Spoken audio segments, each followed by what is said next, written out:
Actually, hindi pa namin na check, but we're offering reward para at least kung sino makakapagbigay ng information dito. But more than that, no, actually, na-highlight lang yung pangalan niya, Mary Grace Piatos, because of sabi nga ni Congressman Acop, parang pagkain na pinagsama.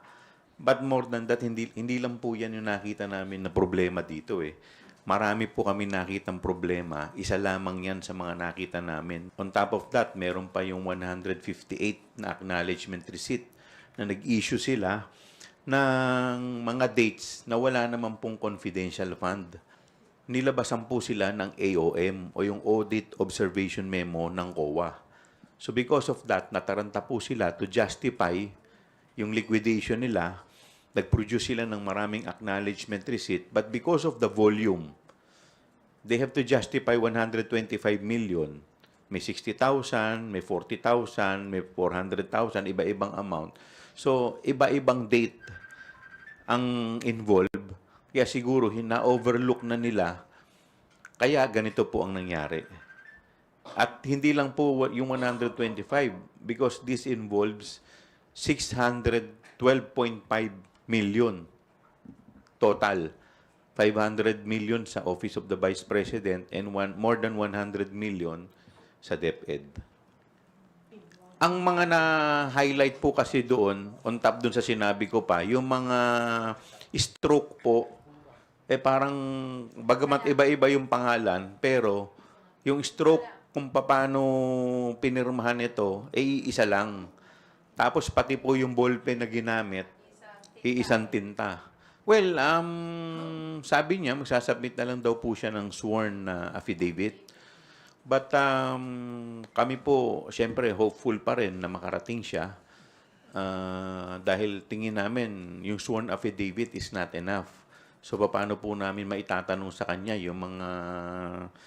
Marami po kasi mga katanungan ng mga kasama po natin sa committee na gusto rin po naming malinawan.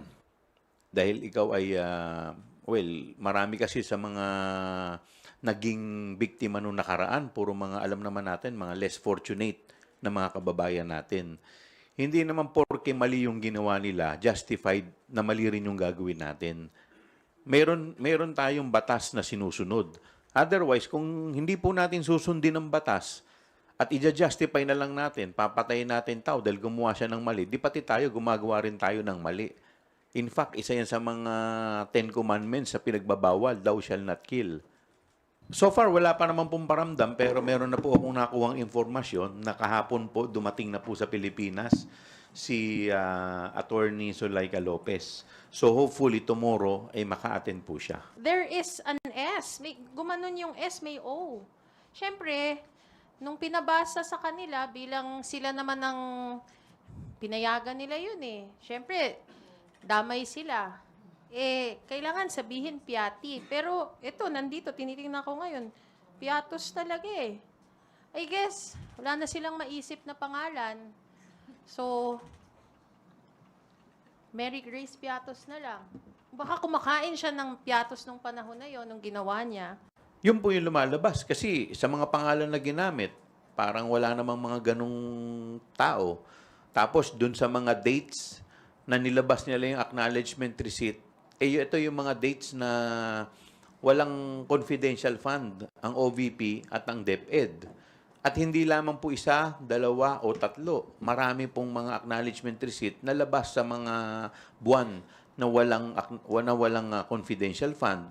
And on top of that, may mga nakita rin po tayo na mga pangalan, iba-ibang pangalan, pero yung stroke kung paano po ito sinulat, parang pare-parehas at pati po yung tinta ng ballpen na ginamit, parang pare-parehas. And you know, it's very simple yung requirements. It's just an acknowledgement receipt. It asks for a signature, hihingi ng signature ng pangalan ng petsa. Ang daming acknowledgement receipts doon na nakita namin, merong walang petsa, meron pirma lang, walang pangalan, meron pangalan, walang pirma. Meron mali ang petsa, hindi na ayon dun sa kung kailan ni-release, kung kailan dinisburse. Kaya nga namin iniibitahan yung mga right person para at least maipaliwanag nila. Kasi tanging sila lang nakakaalam kung ano po talaga, kung totoo ba to, yung identity nito. At kung malalagay naman sa alanganin, they can always ask for an executive session. And we'll definitely give it. I'm so excited to meet Mary Grace Piatos, di ba? Ibibigay namin sa kanya yung executive session na yun. Magpakita lang siya. May 1 million pa siya. Magpaliwanag siya at nasa tama naman ang ginagawa namin. Ito para sa tamang paggastos ng pondo ng bayan. So, okay lang. Magandang umaga sa ating mga kaibigan sa media. The three of us are ready to take on your questions. Wag naman masyadong mahirap, ha? Porket ako to.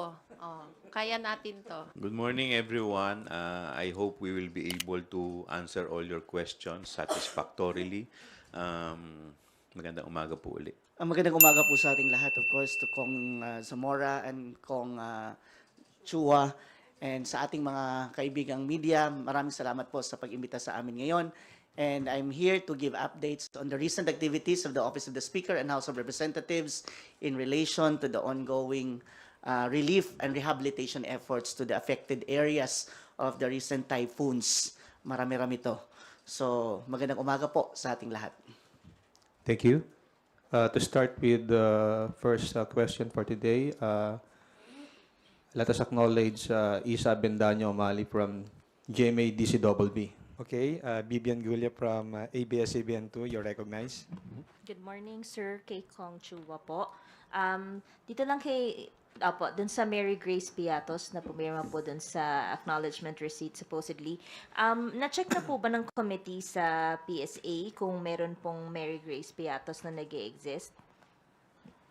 Actually, hindi pa namin na check, but we're offering reward para at least kung sino makakapagbigay ng information dito. But more than that, no, actually, na-highlight lang yung pangalan niya, Mary Grace Piatos, because of the, sabi nga ni Congressman Acop, parang pagkain na pinagsama.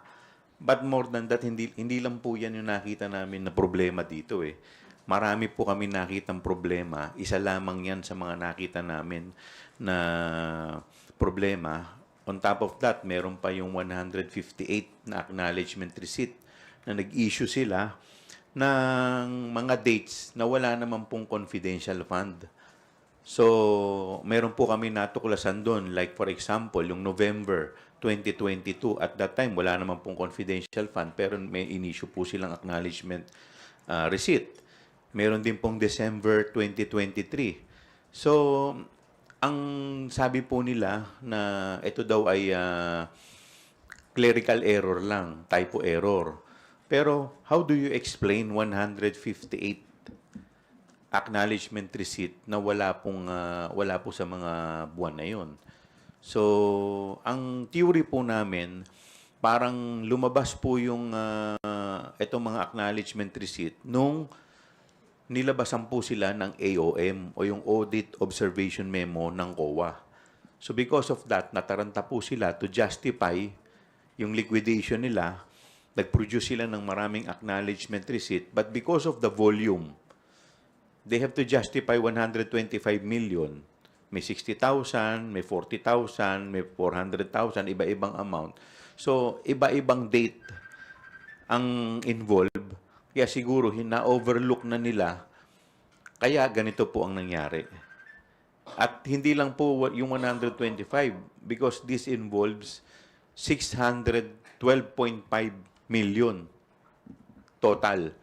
500 million sa Office of the Vice President and more than 100 million sa DepEd. Sir, if you can confirm lang din po kasi merong mga lumalabas online na meron din daw pong mga nakapirma supposedly dun sa ARs na ang mga pangalan daw po, mga Fernando Tempura, Raymunda Jane Nova, Carlos Miguel Owishi, and then Mary Grace Piatos nga po. Baka lang po, you could confirm po, if may mga nakita po kayo na mga ganong pangalan. Well, during the committee hearing, wala naman pong, iyan lang po yung Mary Grace Piatos po yung nailabas. But anyway, tomorrow, meron naman po tayong committee hearing. Tingnan po natin. Ang mga na-highlight po kasi doon, on top doon sa sinabi ko pa, yung mga stroke po, parang bagamat iba-iba yung pangalan, pero yung stroke kung paano pinirmahan ito, isa lang. Tapos pati po yung ballpen na ginamit, iisang tinta. So kaya medyo highly suspicious po yung mga acknowledgement receipt na sinumite. Huli na lang from my part, sir. May plan po ba ang komite na makipag-coordinate sa Philippine Statistics Authority, for instance, to check kung meron po talagang Mary Grace Piatos? Definitely. Bukas po, lahat po yan na malalaman po natin sa committee hearing. Kasi on top of that, kinukonsider na rin po namin yung mga penmanship para ma-submit sa mga expert witness. Ano po?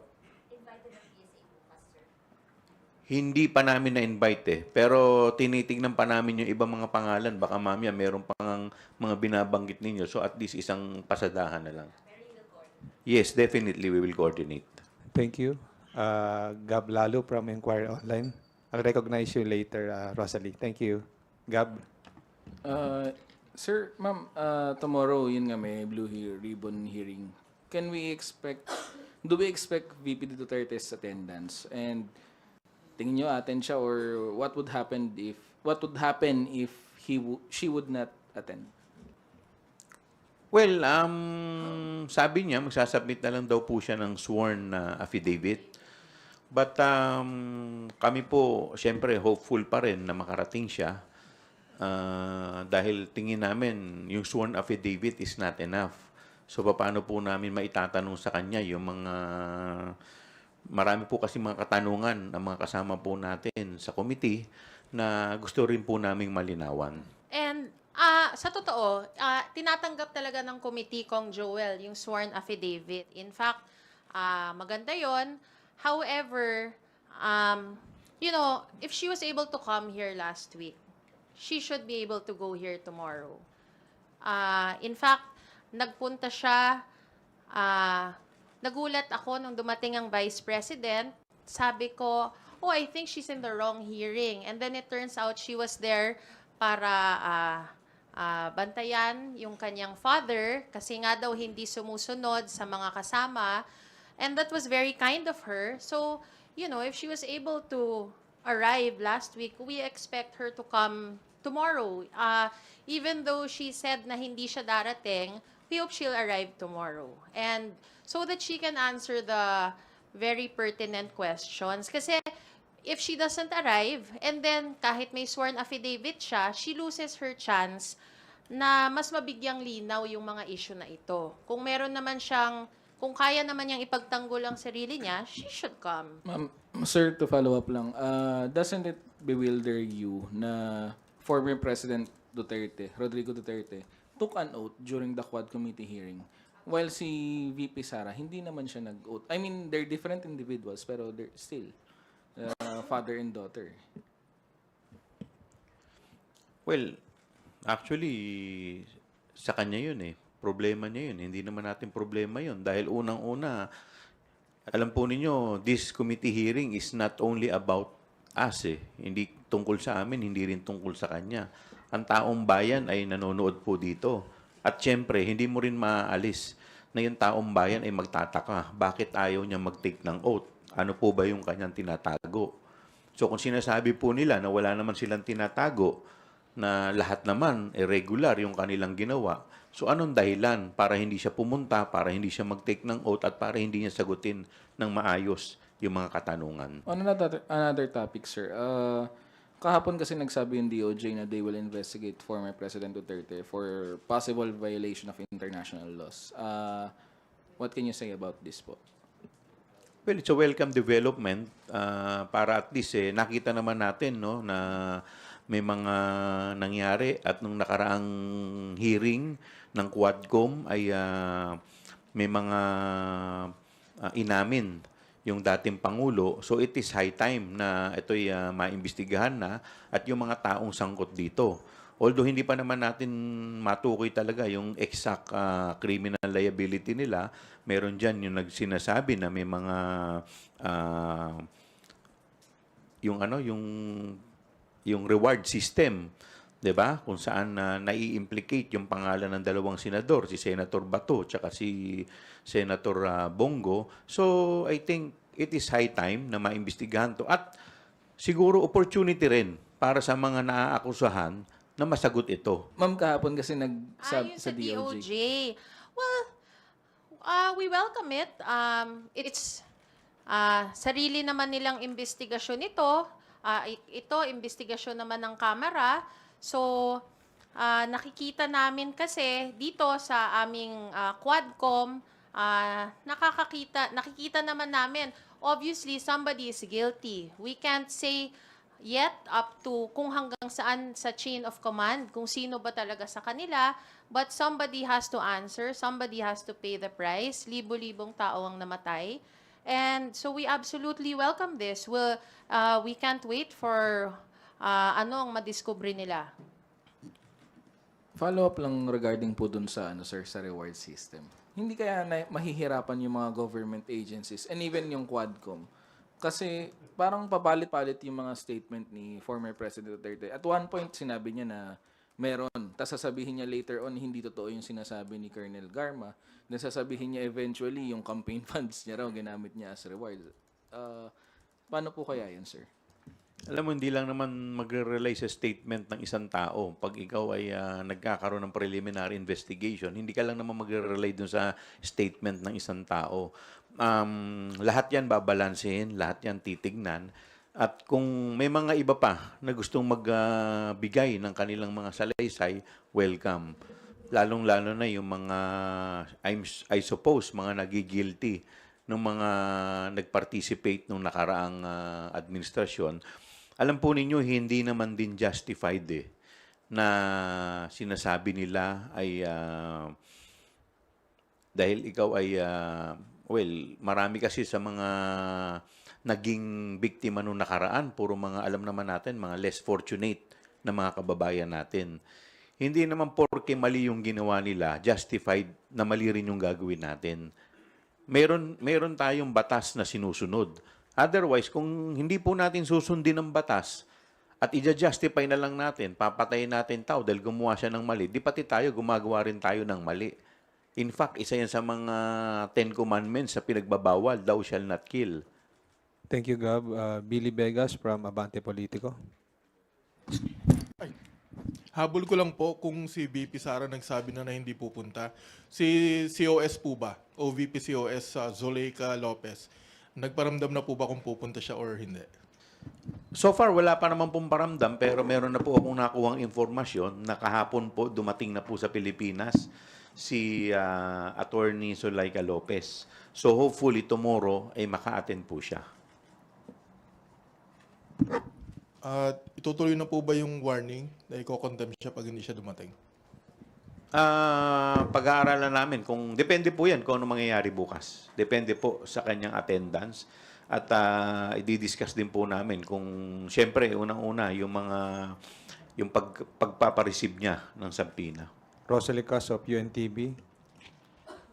Regarding po sa mga invited guest po bukas, nabanggit nyo po na, kasi nung last hearing, wala pong COA officials, wala rin pong DepEd officials, only OVP officials. Tomorrow po, sino po yung mga invited apart from OVP officials? Nagpa-invite din po tayo ng mga ilang mga resource persons na maka-attend po. Nung nakaraan po kasi, talagang inukol namin po yun talaga sa kanila para at least, kasi lagi nilang kino-question yung rule namin So, inukol po namin. So, hopefully, tomorrow, gusto ko rin malaman kung na-serve na. Dahil contempt na po yung in-issue natin nung nakaraan So, hopefully, by tomorrow, malaman po natin kung ano na yung mga nangyari. So, hindi ulit natin ina-expect na may mga COA officials po? Well, ina-expect ko. Mayroong mga COA officials din. Okay, so invited po Invited sila. din po sila. Regarding po dun sa Mary Grace Piatos, kasi dun po sa November 5 hearing po ng Good Government and Public Accountability, during the interpellation po of Congressman Acop at ng COA official, pinagtalunan yung Piatti and Piatos. So, paano ma-resolve yung dispute doon? Kasi Piatos ang basa po ni Congressman Acop and the rest of the lawmakers, pero yung basa nga po ng COA is Piatti. Piatos talaga eh. Piatos talaga. Maski ako tingin ko piatos Have you din eh. guys seen it? There is an S. May, gumanon yung S, may O. Siyempre, nung pinabasa sa kanila, bilang sila naman ng pinayagan nila yun eh. Siyempre, damay sila. Eh, kailangan sabihin Piatti. Pero ito, nandito, tinitingnan ko ngayon, Piatos talaga eh. I guess, wala na silang maisip na pangalan. So, Mary Grace Piatos na lang. Baka kumakain siya ng Piatos nung panahon na yon, nung ginawa niya. Sa Mary Grace. Or, kumakain siyang Mary Grace at kumakain ng Piatos. Hindi bagay. Alam po ninyo, ganun kahalaga yung attendance ng mga resource person na iniimbitahan natin. Dahil tanging sila lamang ang makakasagot po niyan netong mga katanungan natin kung kanino nila in-issue itong acknowledgement receipt. Until now, lahat po tayo bulag sa identity ng mga taong to. So, kaya ganun kahalaga. Kaya ngayon, yung mga tanong po nila, bakit ganun kami kapursigido na imbitahan sila? Dahil sila nga lang po ang makakasagot nito. Regarding po dun sa reward money, may we know kung sino po nag-initiate na magbigay na ng reward money sa makapagtuturo kay Piatos? Actually, pag-usap-usapan yun ng mga miyembro dahil parang, alam mo, sa totoo lang, ang pakiramdam namin, medyo nababastos na rin yung committee namin. So, siyempre, kami naman bilang mga miyembro, isipin po ninyo, lahat ng alibay ginawa na rin po nila. Tomorrow will be the 6th hearing. Sa 6 na po niyan, hindi kami sinisipot kung ano-ano po yung mga dinadahilan. At nakikita po natin dito, itong mga hindi maipaliwanag, na tanging sila lamang ang makakapagpaliwanag. So parang para sa amin, itong ginagawa po nila sa Kamara, waste of people's money rin to. So sana naman, this time, makipag-cooperate na rin po sila. Kung totoo man yung sinasabi nila na wala silang kinalaman, ito na po yung pinaka-tamang lugar para maipaliwanag po nila lahat ito. Earl Tobias from IBC 13. Good morning po, Kong Joel. Kong, sigundahan ko lang po yung tanong ni Ate Vivian. When it comes to, sinasabi po natin na highly suspicious yung sa stroke nga ng ballpen, tapos yung sa date na parang advance pero wala namang confidential funds existing with that, ang tinutumbok po ba ng komite na ma-ferret out is kung hindi isahang upuan ginawa yung mga resibo na yun just to make up with yung natuklasan ng COA against the OBP, sir? Kasi ang suspecha po namin dito, naglabas sila ng acknowledgement receipt after ng AOM, Audit Observation Memo. At hinihingian sila ng mga evidence. So, dun po sila naglabas ng ano. Kaya po, tanging sila lamang po makakapagpaliwanag nito. So, kaya nga po sa amin naman, we are giving them all the opportunities na maipaliwanag ito. Na sa ganun, at least, malaman natin kung sino po talaga nagsasabi ng totoo. But as it looks like now, Kong, mukhang minadali nilang maglabas ng mga resibo to make up with kung ano yung na-notice ng COA sa kanila. Yun po yung lumalabas. Kasi sa mga pangalan na ginamit, parang wala namang mga ganong tao. Tapos dun sa mga dates na nilabas nila yung acknowledgement receipt, ito yung mga dates na walang confidential fund, ang OVP at ang DepEd. At hindi lamang po isa, dalawa o tatlo. Marami pong mga acknowledgement receipt na labas sa mga buwan na walang confidential fund. And on top of that, may mga nakita rin po tayo na mga pangalan, iba-ibang pangalan, pero yung stroke kung paano po ito sinulat, parang pare-parehas at pati po yung tinta ng ballpen na ginamit, parang pare-parehas. Do you mean to say yung mga acknowledgement receipts were fabricated only? Kasi di ba ang acknowledgement receipt, if I'm not mistaken, ginagawa yon after mo ma-release yung pondo at na-acknowledge nung tinanggap, di ba? So, do you mean to say pineke lahat yun, sir, yung 158? Well, kung hindi po nila masasagot ng maayos, ganun yung lumalabas. Kasi alam po ninyo, kung titignan ninyo yung acknowledgement receipt na binibigay po nila, pro forma, pare-parehas. Diba? And because of the volume, more than 600 million, so medyo talagang ang dami rin. Kaya nga, kung titignan mo, yung mga at iisa-isahin mo, talagang ma-overlook mo kung hindi talaga totoo Kung wala naman talagang nakatanggap Ngayon, ang tanong namin dito, saan napunta yung pera? And it's very simple yung requirements.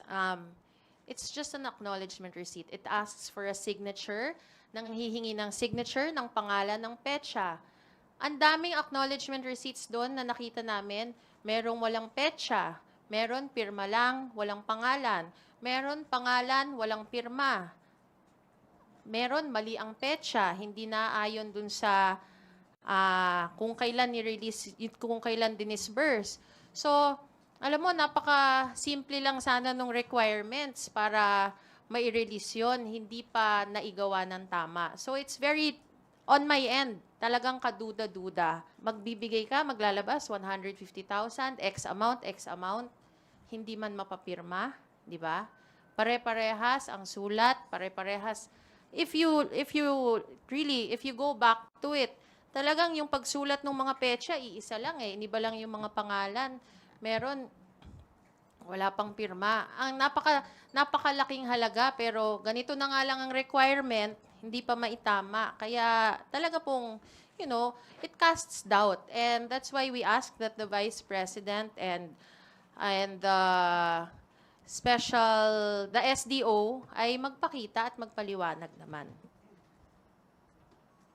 Thank you, Gab. Next questions from Sandro Ochoa of Billionario TV. Sir and ma'am, yung nabanggit nyo nga po, could it be a sign na minadali para lang masabi na merong masubmit? Yun po yung parang lumalabas dito. And on the other side naman, hindi po kaya hindi lumilitaw, let's say, itong si Mary Grace Piatos on yung iba pang signatories. Is it because, kasi nga confidential fund siya, baka naman ma-at risk yung buhay nila? Kaya nga namin iniibitahan yung mga right person para at least maipaliwanag nila. Kasi tanging sila lang nakakaalam kung ano po talaga, kung totoo ba to, yung identity nito. At kung malalagay naman sa alanganin, they can always ask for an executive session. And we'll definitely give it. I'm so excited to meet Mary Grace Piatos, di ba? Ibibigay namin sa kanya yung executive session na yun. Magpakita lang siya. May 1 million pa siya. Thank you, Sandro. Joy Cantos from Filipino Star ngayon. Please proceed with your questions, ma'am. Good morning po, sir. Sir, na-establish po ba natin yung with regards to mga safe houses? Kasi, di ba, sir, gumasto sila ng 16 million sa safe houses itong OBP po. Nagtanong po kasi ako sa AFP, hindi daw po sila mag-expend ng ganyang kalaking luxury na mag-access ng resources sa ganyang mga safe houses. Masyado raw pong luxury sobra. Totoo po, kaya nga po isa rin po yan sa mga importante na matanong dahil doon po sa kanilang ipinesentang acknowledgement receipt, wala po itong detalye. So, meron po dito kasi na dalawang resibo worth 1 million na safe houses na pumapasok po sa period na December 21 to December 31. Pero yung petsa po na nakalagay is December 26, yung isa, at yung isa December 28. So ngayon, ang tanong po namin, ito bang 1 million na to ay it covers the period December 21 to December 31 o yung period na December 28 to December 28 to 31 at saka yung isa December 26 to 31. So kung ganun po, mag-iiba po yung presyo per day. So masyado po namang malaki. Ano din ba ang detalye nito? Gaano ba ito kalaki? Saan ang location? So sa hotel po ba to? Kaya po, tanging sila lamang po ang makakasagot nito. Po ba i-consider yung zonal value? Kasi pag dito daw po sa mga high-end areas, yun daw po yung mahal. Pero sa mga provinces po, doon usually yung safe houses ng AFP, hindi naman po gagastos ng ganyan. Ako muna. Ma'am, ako po, parte po ng distrito ko, ang BGC. Kahit po upahan po nila bilang safe house, yung pinakamahal na kondo, hindi pa rin po aabot sa ganon. Bilang taga doon po ako, hindi po talaga aabot. Maliban na lang po kung siguro 3 palapag po ang inupahan niya. Yes naman po doon sa 1 million reward po. May kumontak na po ba sa inyo na willing na magbigay ng information or are you expecting na may lulutang na po talaga? So far, wala pa naman po. Sana namin, sir, sumali sa bounty, kaso lang parang non-existent naman yung Mary Grace Piatos eh. Are you finished with your questions, Joy? Okay, for today's last question, we call on Red Mendoza from Manila Times. Good morning po. Good morning po. Kung last Friday po, the OVP celebrated its 89th anniversary and nandun po ako. And they were very much, parang sinasabi po na sa speech ni VP Sara na despite all the challenges that they are facing right now, they're still looking forward to celebrate their 90th anniversary. And yun nga po, parang sinasabi po ng OVP na they're celebrating the anniversary. Nagbigay po sila ng mga awards to heroes na mga heroes po. Parang they're showing off to the public na despite ng mga batikos na binibigay niyo po sa kanila, they're still there and they're still giving their services to the public and they're still going to give yung kanilang ang kanilang anniversary, mga parang anniversary sa mga satellite office nila na inyong binabantayan. What do you think po dito? Ano po masabi niyo po dito sa ginagawang show of defiance sa OVP and also sa support ng mga pro-Duterte supporters sa Office of the Vice President? Kasi sila po yung parang ang nangyayari po, the more na binabanatan si VP Sara, the more na mas marami sumusuporta sa kanya. Well, hindi naman talaga siya dapat tumigil magtrabaho eh. Tama namang tinutuloy niya yan. Tama namang ginagawa niya pa rin yung trabaho niya. So, wala namang issue doon. That's her job. Dapat talaga niyang ginagawa ang trabaho niya. Ito naman, itong ginagawa namin, hindi naman dapat tumigil ang pagtatrabaho niya porket inuusisa namin kung saan niya ginastos ang mga pondo niya sa nakaraang taon. Pangalawa, ano yung pangalawa mong tanong? I mean, of course, the supporters of the Vice President think na sa kanyang... Alright. Okay. On a personal note, I do not mind. They are her supporters. Of course, they will support her. And ako, ginagawa ko yung trabaho ko dito bilang isang mambabatas. Ang pinakamahalagang piece of legislation na pinapasa namin is yung General Appropriations Act, yung pondo po na nagpapatakbo sa ating buong gobyerno sa isang taon. And part of that is, syempre, kung saan din naman ginagastos. We gave her those funds with full confidence that it will be used. You know, we give funds. We don't give it. We allow these funds to happen with the full confidence that all government agencies, all departments will spend it properly. Kung tinatanong na, bakit ngayon lang? Ngayon mo lang, ginastos mo muna eh.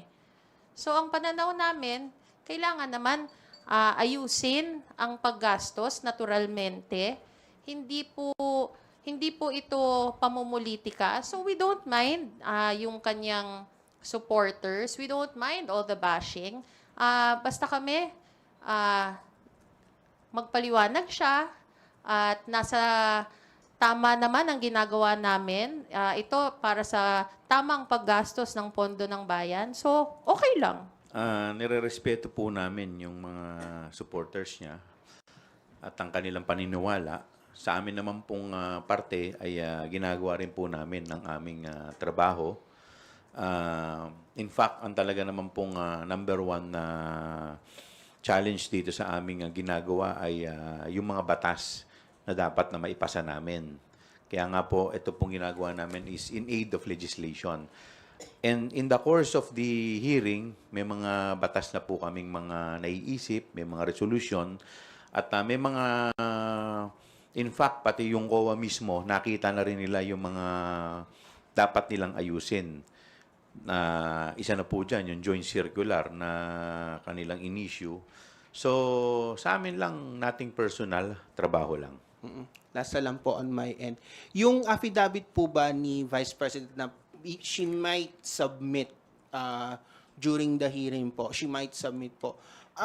Do you think po ba magiging helpful po ba yon if she personally attended and then explain it under oath yung kanyang sworn affidavit? Kasi when we interviewed her, parang she's very much matigas talaga yung kanyang paninindigan na she's not going to the hearing kasi nga raw she was already invited there for one time already. Alam po ninyo, kung makakatulong po yung pag-attend niya dun sa affidavit na kanyang in-issue, definitely.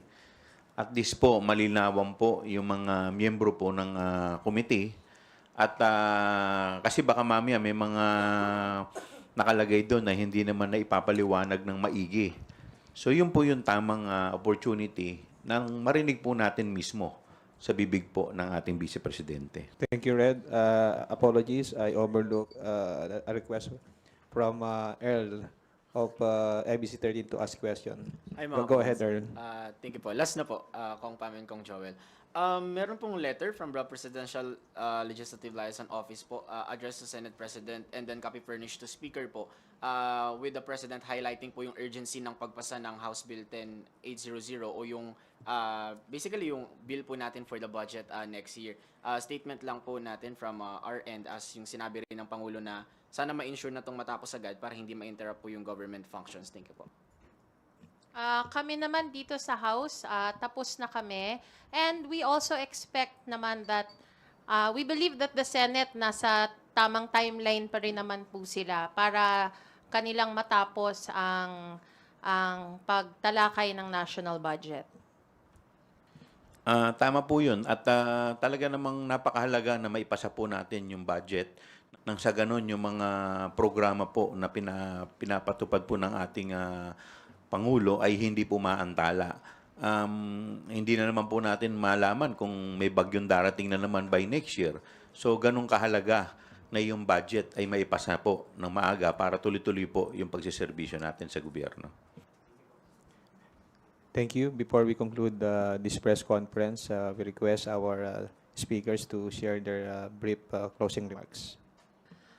Thank you sa ating friends sa media sa inyong mga katanungan. We look forward to seeing you all tomorrow sa hearing ni Chairman Joel para sa pagtalakay muli ng mga funds ng OVP at ng DepEd. Thank you. Thank you, Chairman Chua and Assistant Majority Leader Zamora for joining us today. To everyone, maraming salamat po. Magandang tanghali. Thank you. Hello po, good morning po, Kongs. Unahin ko lang din po muna si Deputy SG. Makibalita lang po kami dahil kahapon nga po umalis ng Batasan Pambansa yung 24 trucks na magdadala po ng relief supply sa Bicol region. Kamusta po? Nakarating na po ba yung mga trucks po sa Bicol? Well, those 24 trucks will be proceeding to various areas, no? Una, Camarines Sur, Camarines Norte, Albay, and Catanduanes. Nakarating na po as of 10 a.m. kanina for the relief goods and some rehabilitation items. Nakarating na sa Cam Norte and Cam Sur. Half of the trucks are moving towards Albay and the last one is Catanduanes in preparation for our massive relief and rehabilitation efforts on Thursday with Speaker Martin Romualdez. Marami rin po kasi nagtatanong dahil Bicol Region pa muna yung pupuntahan nitong relief caravan. Meron din po ba kayong plano na dalhin din po yung ganitong caravan sa iba pang mga nasalanta po ng mga nakalipas na kalamidad? Thank you, ma'am.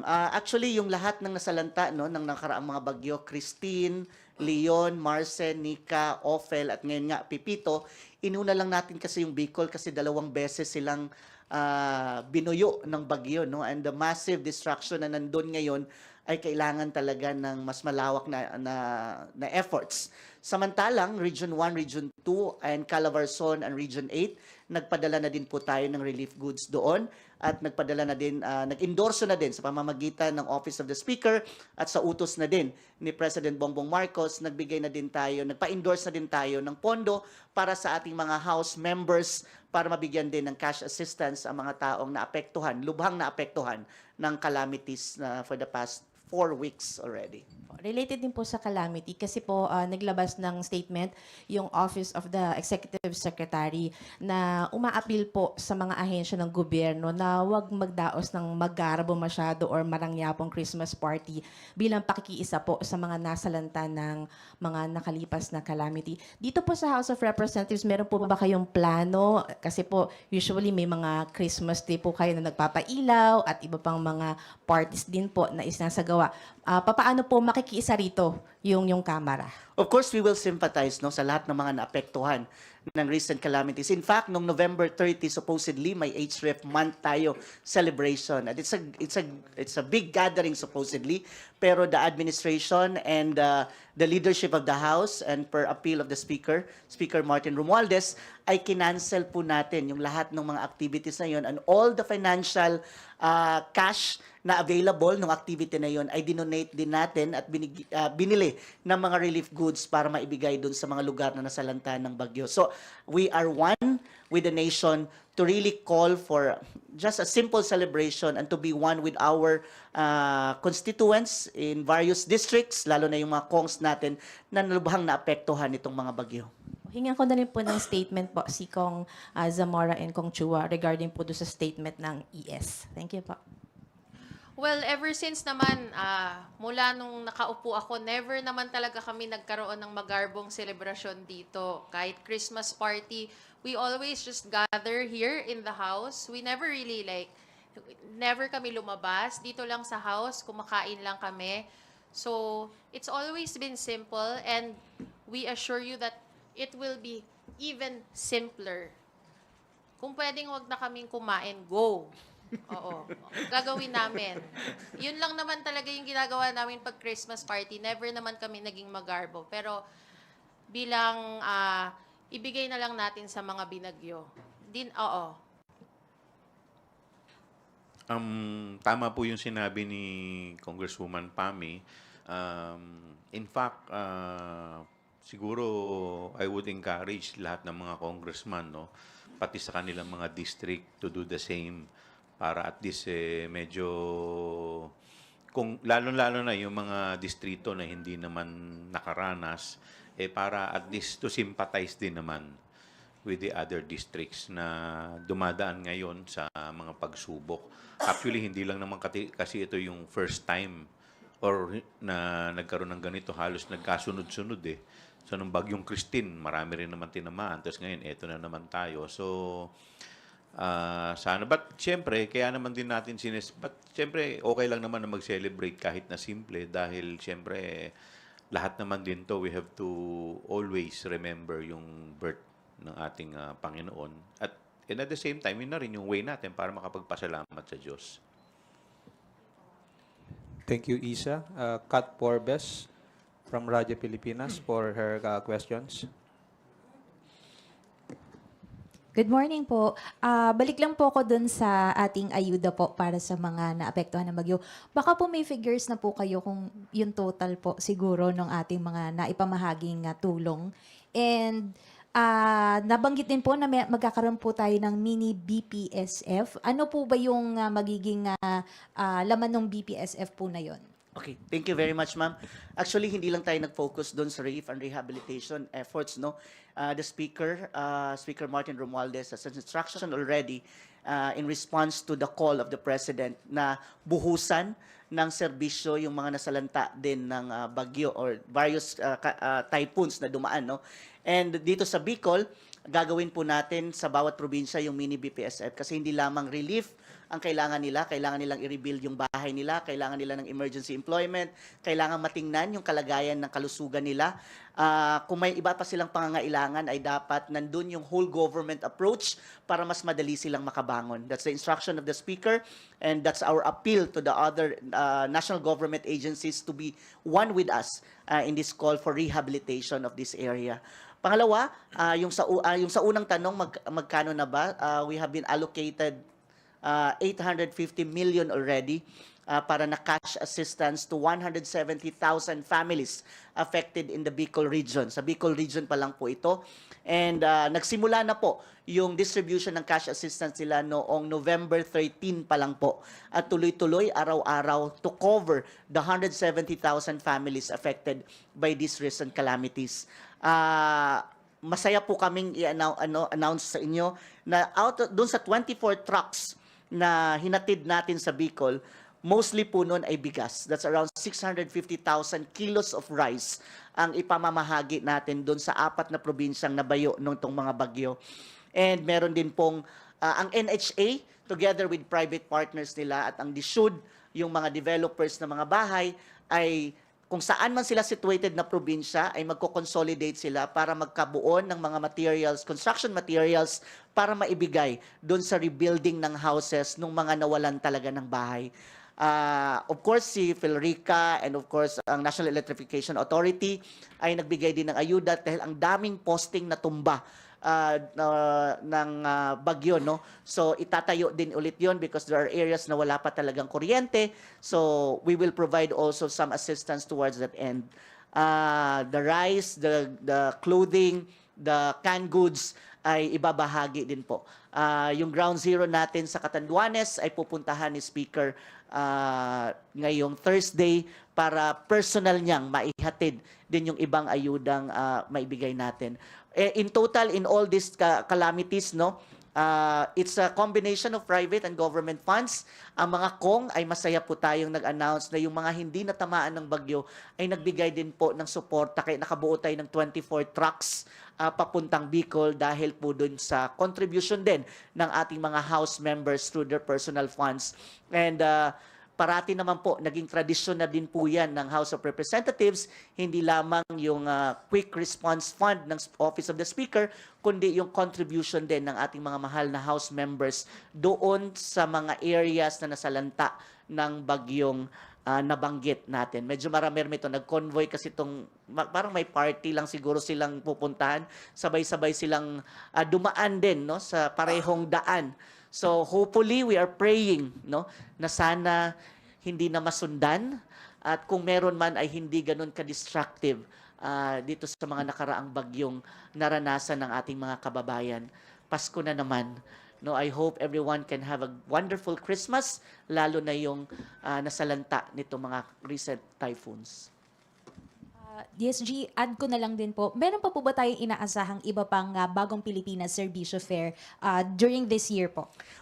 Summer will be the last BPSF for this year. Ngayong Friday, and massive din po to. We are expecting to cater 100,000 families for cash assistance. We are targeting around 180,000 beneficiaries across all programs and services. We have 250 programs and services to be offered by various departments, and I think half a billion pesos will be the worth of programs and services to be given to our constituents in Samar. Sa next year naman, medyo marami pong BPSF. Naka-pipeline po ang 13 provinces na ating pupuntahan for the first quarter and towards the second quarter of next year. So we have Albay, Sorsogon, Camiguin, Quezon, La Union, Tarlac, Pangasinan, Nueva Ecija, Davao Oriental, North Cotabato, Misamis Occidental, Bohol, and Aklan. So yun po yung naka-pipeline natin na bagong Pilipinas Servicio Fair. We are targeting na 2/3 of the provinces of the entire country will be served through BPSF. Thank you, Kat. Melalis Moras from PTV4. Please proceed with your questions, ma'am. Hi, good morning po. Unahin ko lang kay Sir Pons kasi itong BPSF ay isang mahalagang programa para sa ating mga kababayan. Ano lang po, to be specific lang, sir, pero pwede po ba tayong magbigay ng konting pasilip kung ano yung specific services na pwedeng ma-avail sa Albay at sa Samar para dun sa mga kababayan natin na nag-iisip pa kung pupunta ba sila or hindi? Well, sa Albay, it's a mini BPSF. Medyo yung tinap natin doon yung relevant agencies that can provide rehabilitation to our affected areas, kagaya ng DOLE for the emergency employment, DOH for the health programs, some other services like NHA para sa housing. So yung mga relevant agencies ang papupuntahin natin doon sa mini BPSF sa 4 na probinsyang nabanggit na nabuyo ng bagyo. But sa Samar, name it, from A to Z na services, nandun po lahat. No, ang i-offer natin, so passporting, clearances, financial assistance, scholarship, livelihood, licensing, both PRC and all others programs and services sa ating mga, I think 60 national government agencies, 250 programs and services to be offered in Samar for the bagong Pilipinas Servicio Fair. Actually, na-postpone na nga to dapat last week, but because of bagyo, again, it is advised na kailangan nating i-reschedule para maging safe yung mga kababayan natin na mag-attend ng BPSF. So we'll be doing that on Friday. It's gonna be a massive year-end bagong Pilipinas Servicio Fair. Okay, thank you po. Thank you. Before we proceed to another topic, I appeal to everyone that we will excuse Deputy Secretary General Gamonada as he'll be attending a meeting this morning. DSG, thank you for joining us. Thank you, ma'am. I need to be excused. Sorry, ma'am. I hope I can stay, but I have another meeting also to attend. Thank you, Sir Ryan. Thank you, DSG. And thank you, everyone. God bless. Thank you.